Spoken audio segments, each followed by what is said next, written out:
The morning bell heralded the sun's arrival, and Masai rolled out of bed. The dull shackles of slumber unhitched themselves from him, and he let out a yawn. Over the last 2 days, Masai had performed the same tasks over and over. Rot, preserve, and so on and so forth.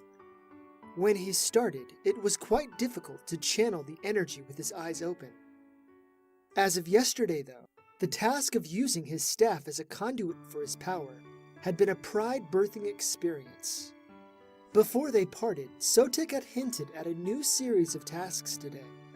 The word process came to mind. Masai strolled from the little inn he had been staying in, and he immersed himself within the morning traffic. He and Sotek would meet in the Jackal Tit every morning for breakfast, Sotek's treat, and then they would start the day's lessons. As he moved about, a familiar face appeared in the crowd. Eaina! His sister stopped abruptly, looked around, and then focused on him. Her face lit up as soon as she saw him. You passed? I knew you would. You jackass! How come you didn't tell me sooner? At first, Masai hadn't noticed it, but the longer he glanced at her, the more he recognized it. Her eyes were puffy, and the whites were reddened with irritation. Eaina's face even looked a little haggard. What's wrong? Have you been crying? Sorry, I've been so busy. My trainer said I wasn't allowed to talk to anyone I knew until I became a full cleric. Masai gave her a smile. I guess I shouldn't be talking to you now, but it's good to see you. Eaina maneuvered closer to him and wrapped him in a hug. Her lips pressed against his cheek, and then she stepped back away. I don't want to get you in trouble, so I'll see you later.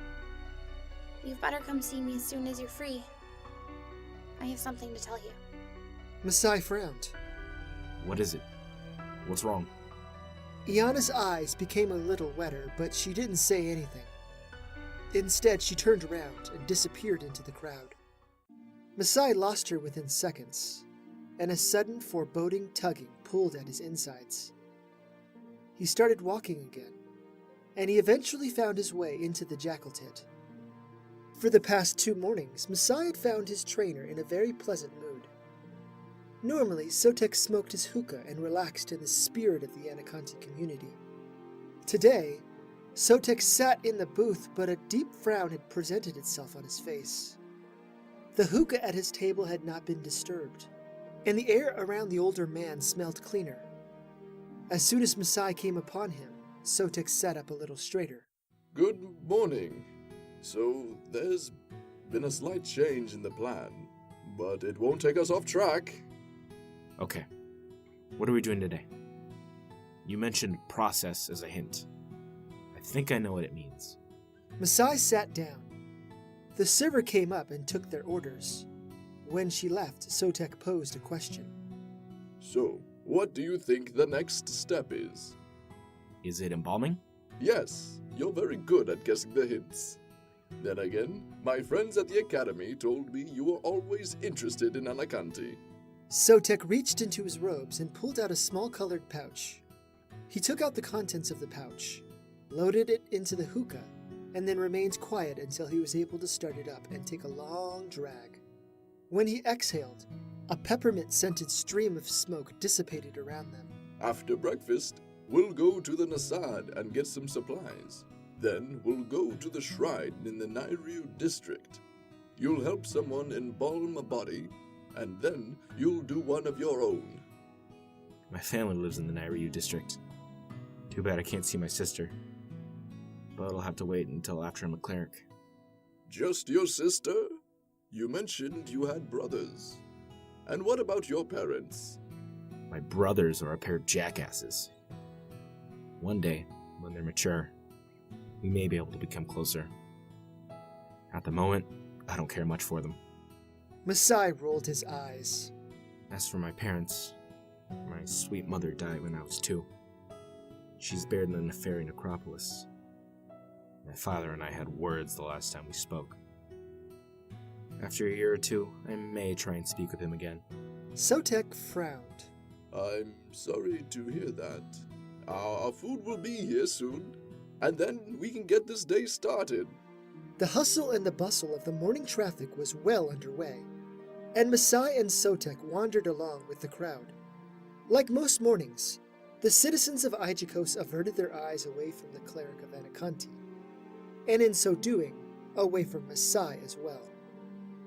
Masai smiled despite the ostracism. Every step placed him closer to being able to serve her.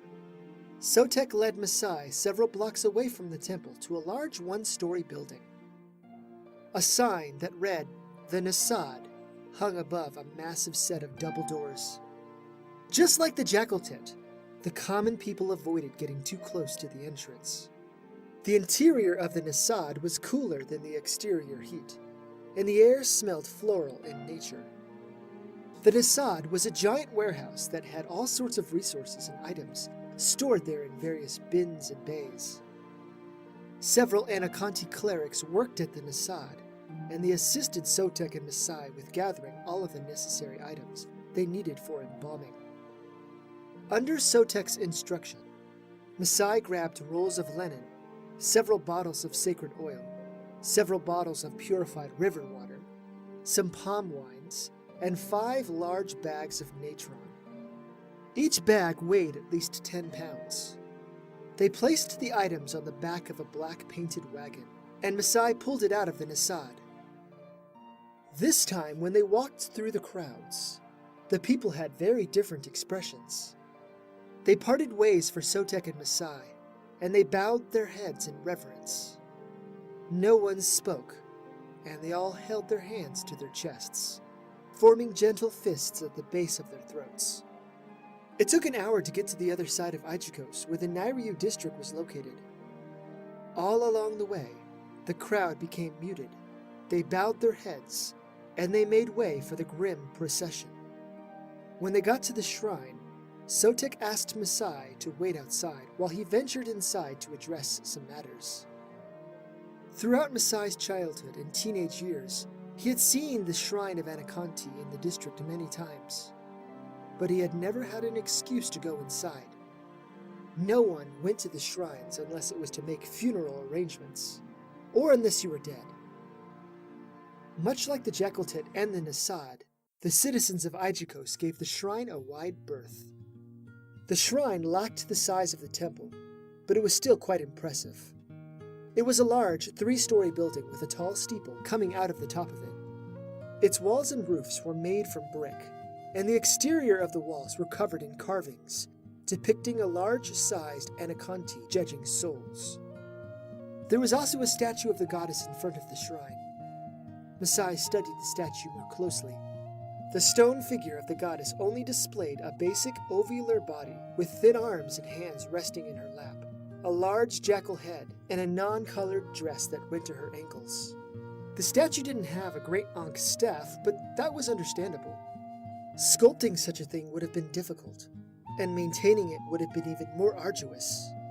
Often, the great Ankh was reserved for painted reliefs and carvings.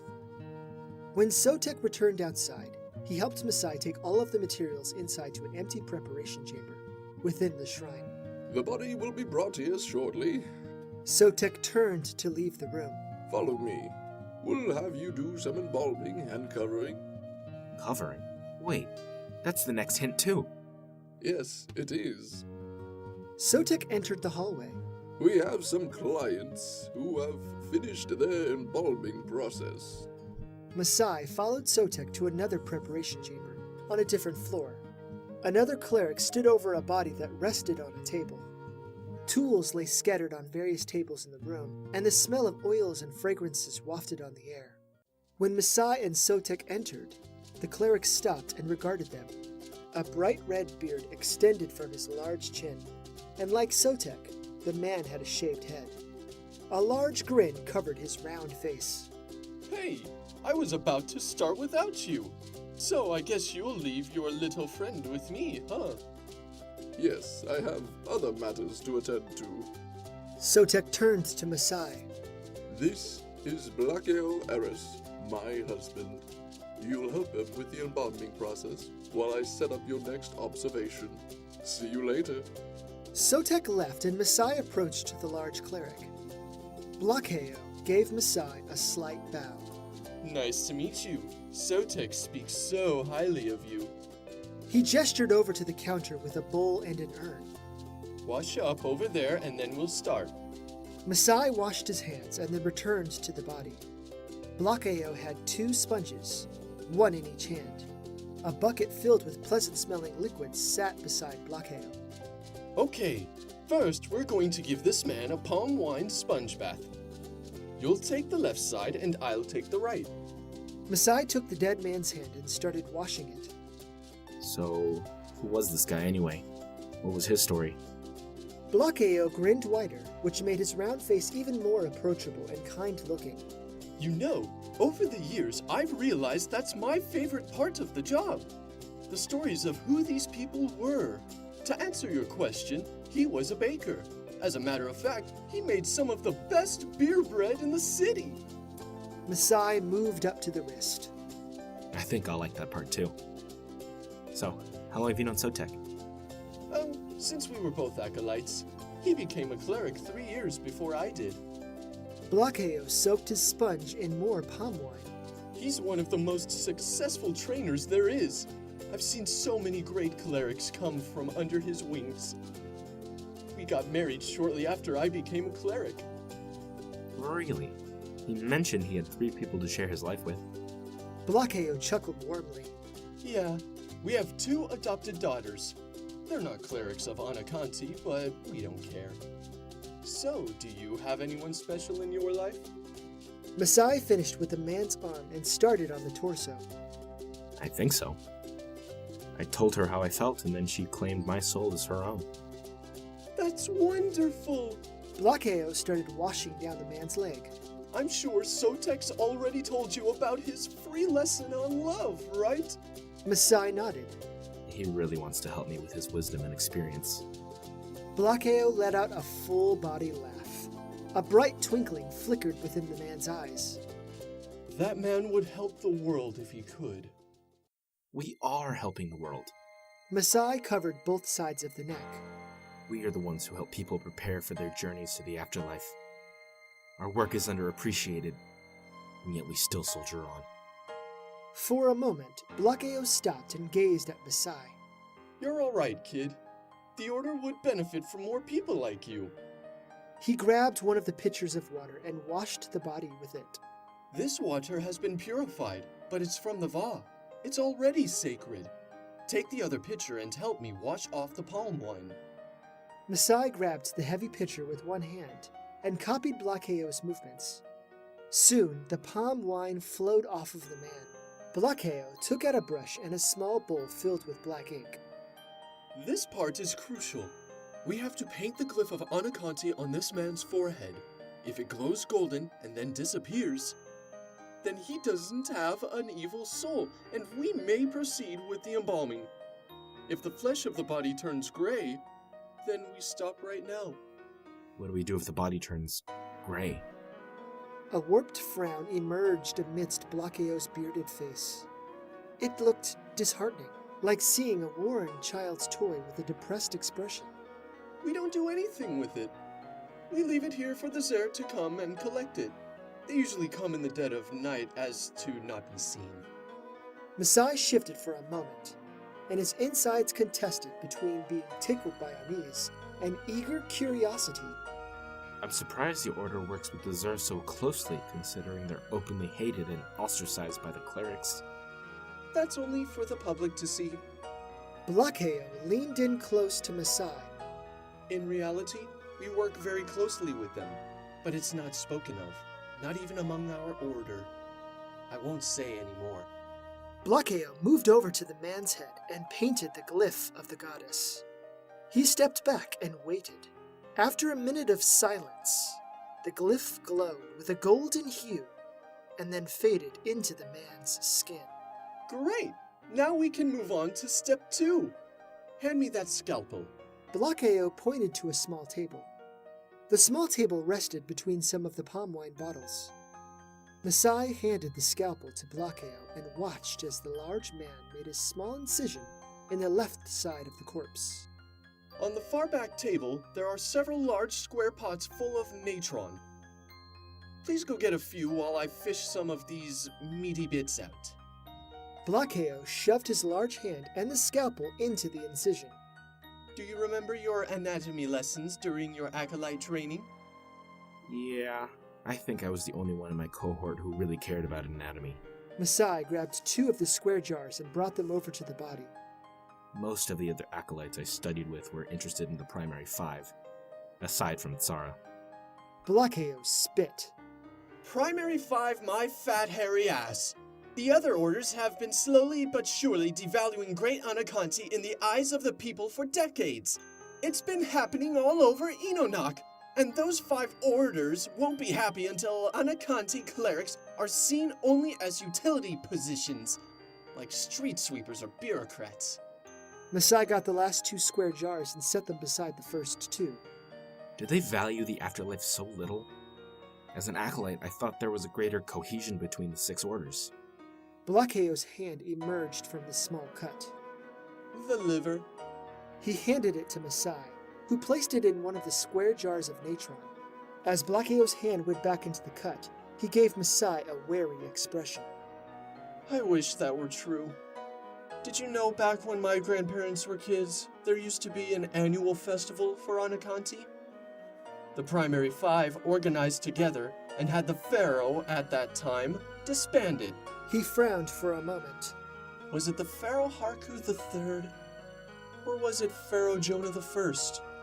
Well, the point is, we have been conspired against. About 20 years ago, Pharaoh Rina I declared that the festival of Anakanti could occur again, provided that there was enough room and free time at the festival squares. Masai frowned. Really? I've never even heard of a festival of Anakanti. Have they even held one since it was reinstated? The cleric's large hand emerged from the cut again. Stomach. Masai took it and placed it in the second jar of natron. Blakeo stuffed his hand back into the body. No, there hasn't been. You know why?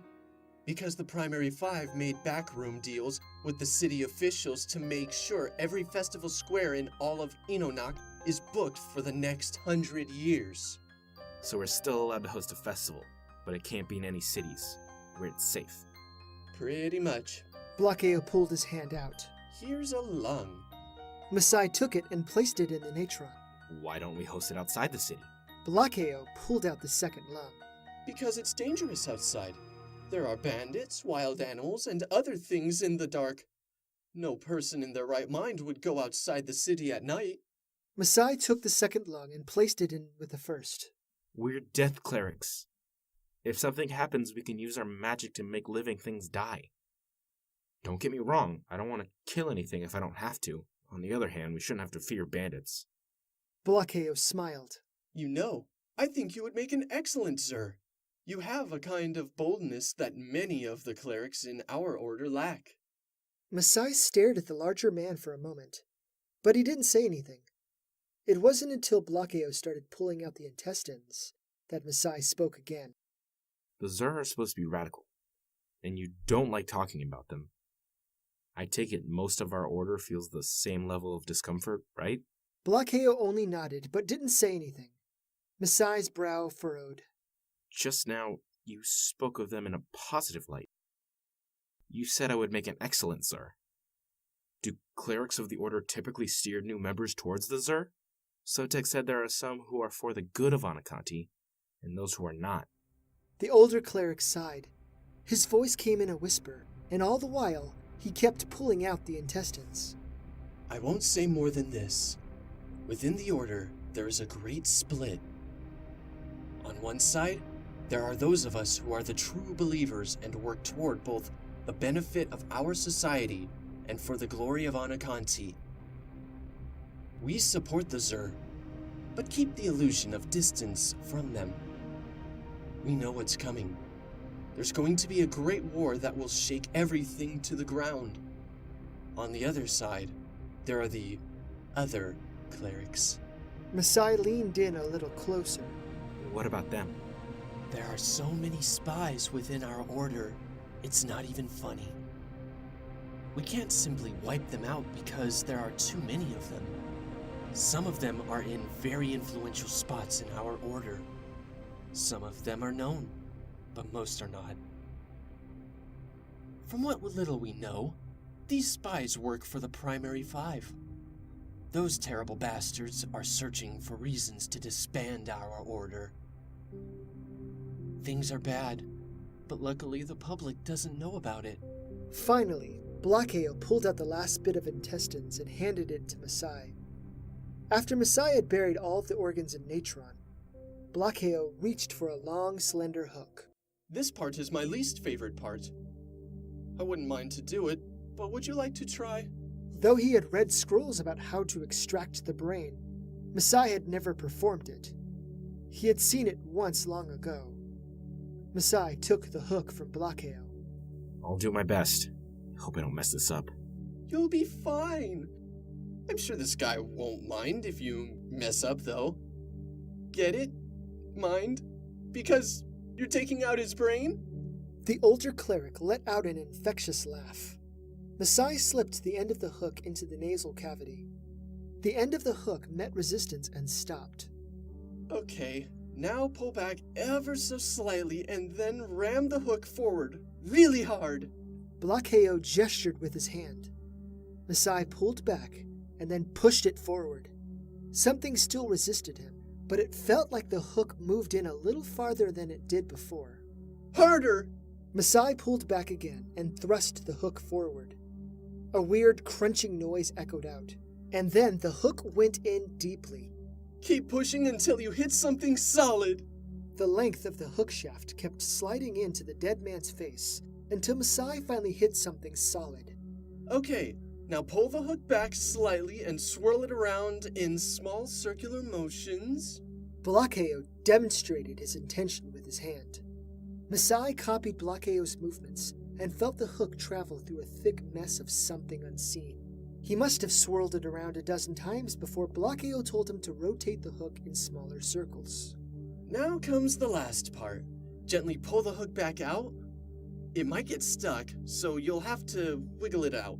Masai pulled the hook, and just as Blakeo had mentioned, the hook got stuck. He wiggled it from side to side and eventually freed the pink mask-covered tool. Blakeo put it into a large bucket. Good job! My first time wasn't nearly so successful. Now we can start the arduous process of packing and covering him in natron. Go get me 2 sacks? Masai grabbed 2 bags from the back of the room. He handed Blakeo one and kept the other for himself. Blakeo opened the bag of natron and took a small handful of it. I'll stuff him while you cover him. Start with the face, will you? Masai went over the dead man's face and covered it with natron. Rather than take his time like Blakeo, Masai opened the bag and dumped the whole thing over the dead man's head and neck. A giant mound stood where the dead man's face had been. Blakeo stuffed the open incision with handfuls of natron, while Masai fetched 2 more bags. After several long minutes, natron filled and covered the body. Masai had buried the internal organs with natron and left them resting beside the corpse. The older cleric slapped Masai on the back. Good job!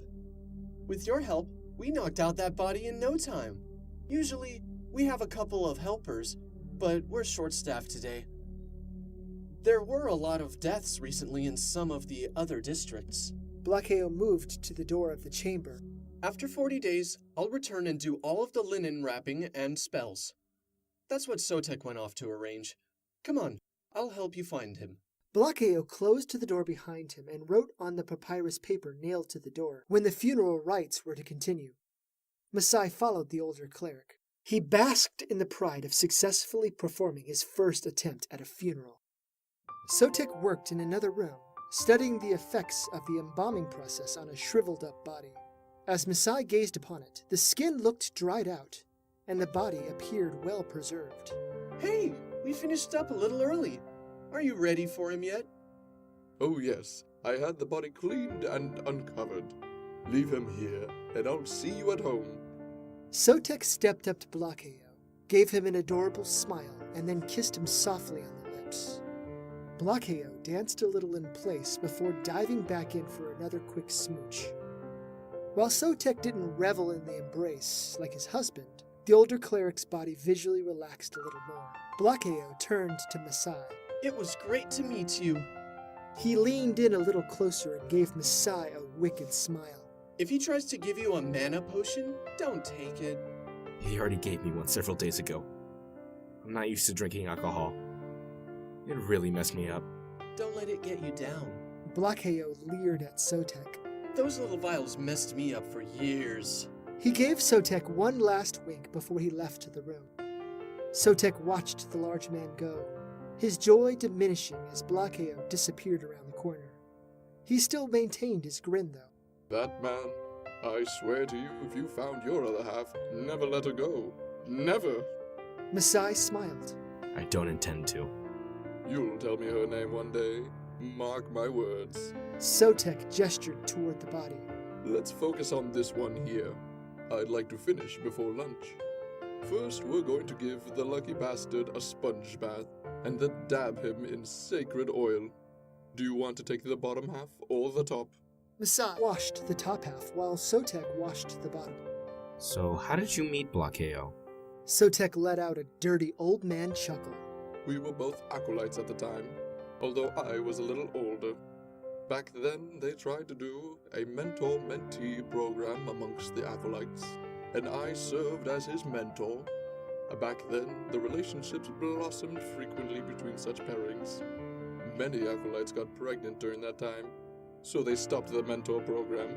I could see the reasoning behind that. Masai dipped his sponge in the oil. I'm going to begin the coding process. Do you have any objections? No, be my guest. Let me finish off the feet, and I'll do that too. Sotek began to work the toes. So, aside from talking about me, which I am almost certain he did, what else did you and my husband discuss? I love him, but he does like to gossip, especially about things he shouldn't mention. He mentioned some stuff about the Zur. Sotek rolled his eyes. I thought as much. He's gotten in trouble in the past, and not necessarily with our order either. Sotek leaned in and spoke in a serious tone. Are you trustworthy? Are you truly a devout follower of Anakanti? Masai's eyes opened wide. Yes. I swear upon her holy essence I am. Sotek carefully set the sponge down, and he moved up to the hallway. His movements, which were already slowed due to his need of the staff, were even more carefully placed. Sotek peeked out into the hallway, and then slowly snuck back over to Masai. Come close. Very close. Masai got so close that his face nearly touched the old man's. Sotek's voice came in a whisper. Did my husband mention anything about a conflict or war? Masai only nodded. Chills crawled up and down his spine. Things in our order are in dire straits. We are split between 3 factions. The first are the Zur. They're a secret arm of the Anakanti. It'll be through their efforts that a great war will be fought. They aren't ready to step out into the light and be exposed to the public yet. If they reveal themselves now, they would be utterly destroyed. That is where the second faction comes in. You mean the true believers, right? I gather you're at the forefront, so the public and the primary 5 can focus on you, while the Zur act in the shadows. Sotek flashed a grin. Oh, I like you. You're quite clever. Yes, that's the role we serve in the grand scheme of things. However, once the conflict starts, we're going to take our place with the Zur. That leaves only the third faction. The traitors? Sotek nodded. I don't know how many there are, or who they all are, but there are enough Death Cleric spies in our order to give the primary 5 unnecessary insight. It hasn't happened for a while, but about 10 years ago, there were several nasty raids on Zur bases within Enonoch. The primary 5 were relentless and murdered everyone within the bases. There were children in those places. I don't understand. Why would these clerics betray their goddess? They spent all that time and trouble getting through the toughest acolyte test, only to betray the goddess of the afterlife. Do they think they're not going to have to stand before her when this is all said and done? So, here's an interesting question. Where do you stand? Will you be turned, or will you remain true? I told you already, I support Anakanti. Perhaps that's true. Or perhaps you might be convinced later to be a traitor. I have no idea. Only time will tell. He walked over to the body on the table. Masai joined him there.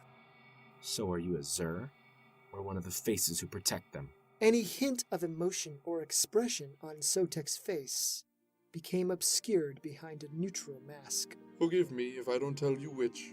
So many people I knew and trusted were kidnapped in the dead of night, never to be seen or heard from again. The primary five might arrange your kidnapping and torture you, so it's safer if you don't know, one way or the other. Know this, for this will be the last thing I say on the matter. A great war is coming, one that will rock the very foundation of Enonoch. I dare say we will be standing on the opposite side of the Pharaoh's army before this war is finished. What I don't get is why there needs to be a war in the first place. Sotek kept silent and focused his attention on a roll of linen. Oh right, the last thing. Masai pointed to the second roll of linen. Do you want me to wrap the organs while you start on the body? A small smirk appeared on Sotek's hooked nose. I'm going to pack the body with sawdust. Go ahead and start on the organs. Masai gently wrapped the dried-up organs in linen. He handed them back to Sotek, who placed them in the body via the slit in the side. After he returned all of the organs to the body, Sotek filled up the remaining space with sawdust, and then stitched up the hole. Now, we can start wrapping him up. You start with the fingers and hands. I'll start on the toes and feet. Gently, Masai took each finger and wrapped it with linen. After that, he wrapped the hands, and then started up the forearms. Neither man said a word during the wrapping process. That suited Masai, and he pondered his accomplishments in pride. Among the self-praise, Masai also considered other things. Blakeo and Sotek referred to a great secret war on the distant horizon. To be honest, the entire ordeal seemed confusing. Granted, he loved Anakanti both in the devotional sense and in the respect that she held his heart. On the other hand, his mother had been a cleric of Baha, and his younger sister considered joining the Temple of Tsara. They believed as fervently in their faiths as he believed in his. Would he be prepared to stand against everything they fought for? Were his opinions superior to theirs? He would either have to fight with the Zur for the bounty of his goddess, or stand with his family.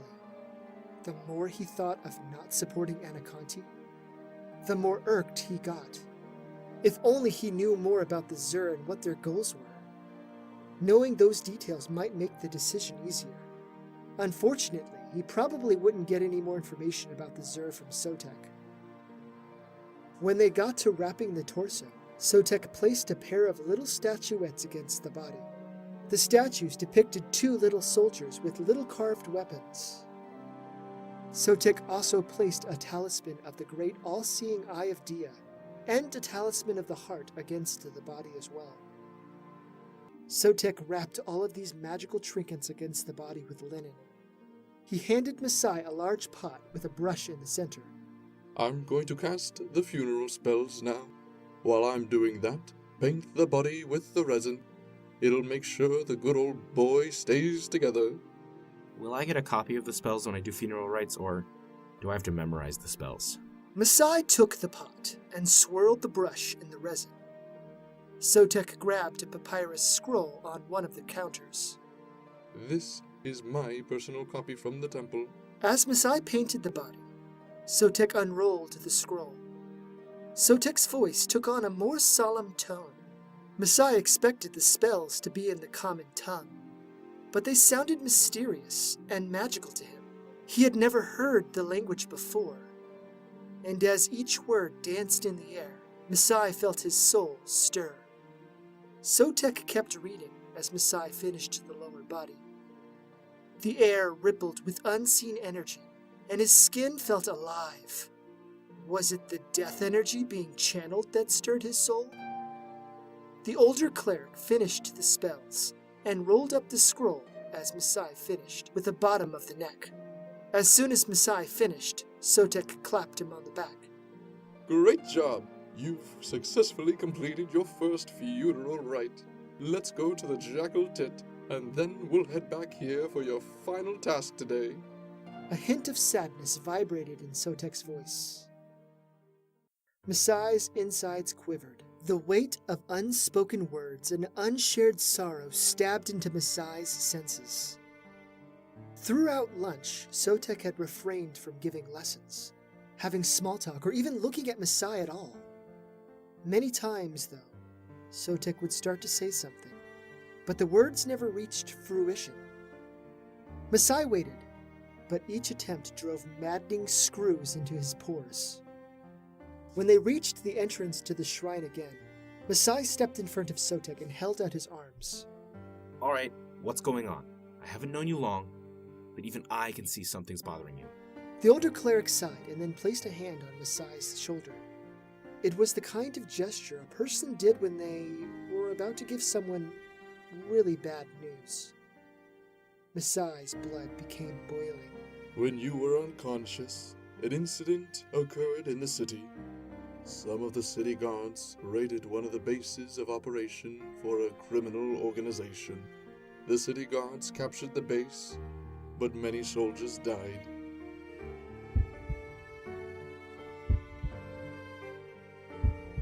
That explains why so many clerics were called to the other districts. Yes, one of the officers who died lived in this district. Sotek's grip tightened a little, and he let out another weary sigh. Your father's waiting for you inside. The words didn't quite register with Masai at first, so he stared at his trainer. Slowly, a profound depression wafted over him. When Masai had last seen his sister, she had been so upset. Rather than find out why, he had greedily focused on his own concerns over hers. What a terrible brother he had been! Images of his last encounter with his father flashed in his mind, too. A deep, slimy coolness appeared somewhere between his stomach and his heart. Masai winced as his last words boomed in the expanse of his mind. He let out a heavy sigh, and the rims of his eyes felt wet. Wow, I don't know what to say. I'll be there to help you through the process, but you will take the lead. Sotek gestured for Masai to follow him. I'm going to show you the next hint as well. I intended on waiting until tomorrow to show you this, but it's appropriate I show you now. Masai didn't say anything and stared at him. It still didn't feel real, and yet there was no possible way it couldn't be true either. The air felt differently, as if the world mourned the loss of his father too. I'm going to show you how to talk to the recently deceased. You'll be able to talk to your father. Really? A tear trailed down Masai's cheek. That would be wonderful. Masai followed Sotek into the shrine. The older cleric led him up the stairs to a higher floor. When you imagine the spell, picture the body in your mind. Then imagine using your magic to pull a ghost from the body. It's even easier to conjure the spirit if you knew the person. Picture pulling a memory of him from the body, and then you'll be able to conjure him much easier. Let's see how you do the spell. I'll cast it for you if you can't. A mixture of relief and unease filled him. He brushed it away as they entered a small embalming preparation chamber. Walking into the room had been easy, but then Masai stopped. Masai's father laid on a wooden table. A giant cut stretched across the ribcage, but the wound had been sewn closed. Judging from the width of the cut, his father had been stabbed by a spear or sword. His father's nakedness bothered Masai for only a moment. Immense pain clutched Masai's heart, and more tears fell down his cheeks. He didn't let it affect his voice, though. So do I channel and imagine? Sotek nodded. Masai imagined his father's corpse on the table. The image flickered in his mind, and maintaining it proved to be harder than he anticipated. Grief, sadness, and regret bombarded his mind like arrows from a bow. His heart lurched in his chest, and his stomach threatened to empty its contents right then and there. Whenever he tried to use one of his memories to summon forth his father, a wave of anger and frustration buried the memory. It occurred over and over again, and it wasn't until Masai found a rare and unique moment of happiness between them that he started to gain some traction. When Masai was 11, the neighborhood kids bullied him. They had been friends of his older brothers, and they enjoyed chasing Masai and tormenting him. One day, Masai stood his ground and fought those kids 5-1. Little Masai emerged from the encounter bruised and beaten. In the process of defending himself, Masai had permanently scarred 3 of the other kids. Masai would later come to find out that his father had watched the whole thing from the shadows. Even though Masai had lost, his father still came to him and celebrated his efforts. In the throes of that celebration, Masai had finally earned his pride. The black magical energy fed into Masai's fingertips. As he touched his father's corpse, he imagined pulling the sweet memory from the corpse's chest. Masai met resistance at first, and a great unseen strain sought to keep the memory within the dead body. Masai wouldn't be dissuaded. He poured more magic energies into pulling the memory free. Yes, that's it. It's working. I can see the outline. Keep at it. Masai tugged harder. The mana drained from his body quickly, and although he still had much to use, the impending weariness of being emptied completely loomed ever closer. A loud pop echoed throughout the room, and the resistance died instantly. It's done. There he is. Your father. Masai opened his eyes, and his father stared at him. The man was outlined in an eerie green hue. He wore the same military outfit Masai had seen him on the last morning they spent together. The fatal wound didn't appear on his father's ghost form. Confusion coated Masai's father's face. Masai, what are you doing here? Are you in league with these criminals, these Vextru? Masai wiped away the tears and kept his mouth tightly closed. His father formed 2 tight fists. Why are you staring at me like that? Are you in league with these criminals or not? Father, you're dead. I'm in the shrine of Anaconti in our home district. His father's eyes widened. Dead? Don't be ridiculous. I'd never fall to such lowly criminals. I'm battle-trained and blessed by Baja. Masai pointed to the table. Behold what remains of you, battle-hardened and blessed as you are. Am I still being ridiculous? Based on the scornful expression, his father didn't believe him. This is a trick. Why do you torment me, my son? I know I've been hard on you, but do I deserve this? Masai moved up to place a hand on his father's shoulder, but his fingers passed through his father's ghostly form. His father looked downward, and then he truly saw himself. My body's like a fog. I really am dead. His father shifted and then gazed at the body on the table. That's right. I took an axe to the side. It's the last thing I remember.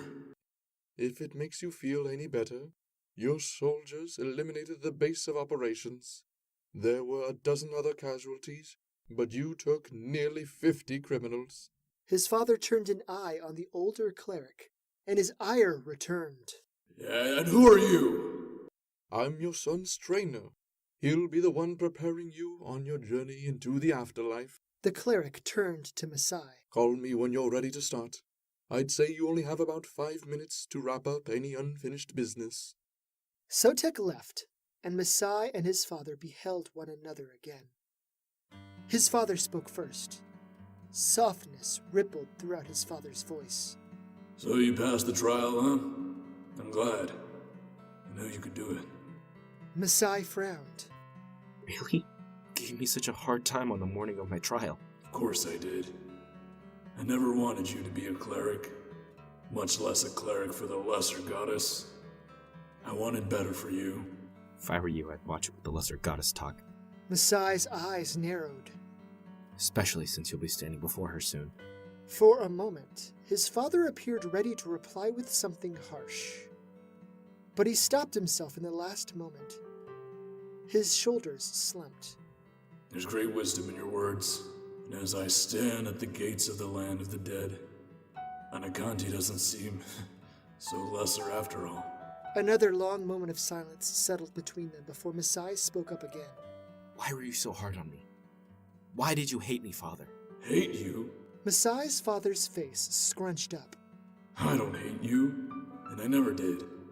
I loved you so much. If anything, you were my favorite child. Your favorite child?